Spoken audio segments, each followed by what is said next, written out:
ici, je voulais que mes enfants naissent dans l'hôpital. Et par rapport aussi aux valeurs que l'hôpital véhicule, c'était des valeurs qui faisaient écho chez moi. Et donc c'est pour ça qu'on a choisi finalement qu'on s'est arrêté sur le choix du CHR à Namur pour un accouchement physio. C'était vraiment mon projet d'accouchement physio et en même temps entendre son besoin de sécurité. De fil en aiguille, en me prenant des renseignements, on a appris qu'il y avait ici 2 chambres physio qui permettaient de pouvoir trouver le bon équilibre entre finalement ton choix et ma sécurité, donc entre l'autonomie et la sécurité. La naissance physiologique est un processus fonctionnel d'une maman à mettre au monde son bébé, en sachant qu'il y a une trame théorique et que chaque individu va pouvoir manifester cette trame de manière très unique ou personnelle. Par exemple, toutes les mamans n'ont pas la même durée de grossesse, n'ont pas la même façon de dilater ou la rapidité de la dilatation du col. Toutes les mamans n'ont pas le même bassin pour pouvoir accueillir les bébés. Et puis le plus bel exemple, c'est la naissance du siège, qui est quand même la 2e façon la plus physiologique de mettre au monde son bébé et que nous pratiquons très bien au CHR. Donc pour moi, la naissance physio, c'est un accouchement de la manière la plus naturelle possible.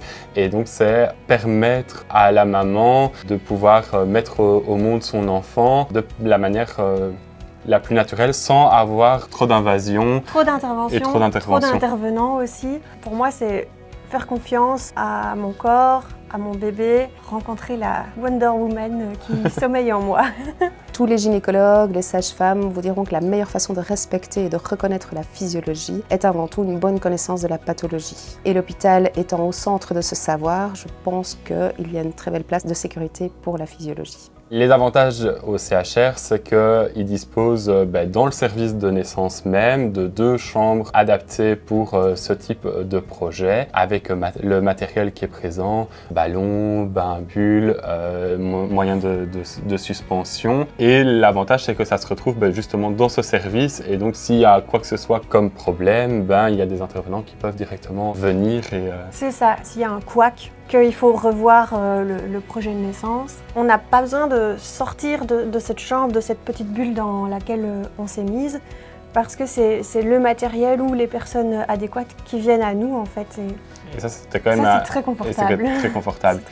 L'avantage aussi, c'était de pouvoir choisir aussi un intervenant supplémentaire. En plus du papa, du coparent, on peut venir avec une personne de confiance. Nous, on a fait le choix d'une sage-femme parce que c'est la personne qui semble quand même la mieux qualifiée pour accompagner, pour soutenir un projet de naissance physiologique. On a fait notre suivi de grossesse avec elle aussi, donc il y a vraiment un lien de confiance et de sécurité qui s'est créé. Le fait de savoir qu'elle pourrait être là pendant l'accouchement, ça nous rassurait tous les deux. Rassurant. Et puis l'avantage aussi, c'est qu'en chambre physio, on travaille beaucoup en one-to-one. Et donc c'est la sage-femme qui accompagne, mais il n'y a qu'un intervenant qui va rentrer dans la chambre. Ça permet de pouvoir se mettre dans le couple, de pouvoir se mettre dans notre bulle et de ne pas être dérangé non plus par plusieurs personnes, visages qu'on ne connaît pas. Ici, on avait notre personne de référence et ça, c'est intéressant. Oui. En résumé, la physiologie de la naissance est une ligne de conduite à maintenir. Et même s'il y a des petites sorties de route, notre rôle justement, c'est d'essayer de rétablir l'équilibre et de retrouver le plus rapidement possible la physiologie. On a vraiment été ici comme à la maison, mais avec la sécurité en plus. Finalement, je suis contente d'avoir accouché en hôpital. Un accouchement physiologique à l'hôpital, c'est un équilibre entre cette autonomie de la maman et la sécurité d'avoir cette infrastructure hospitalière et tous ces avantages qu'on ne retrouve peut-être pas spécialement dans d'autres structures externes.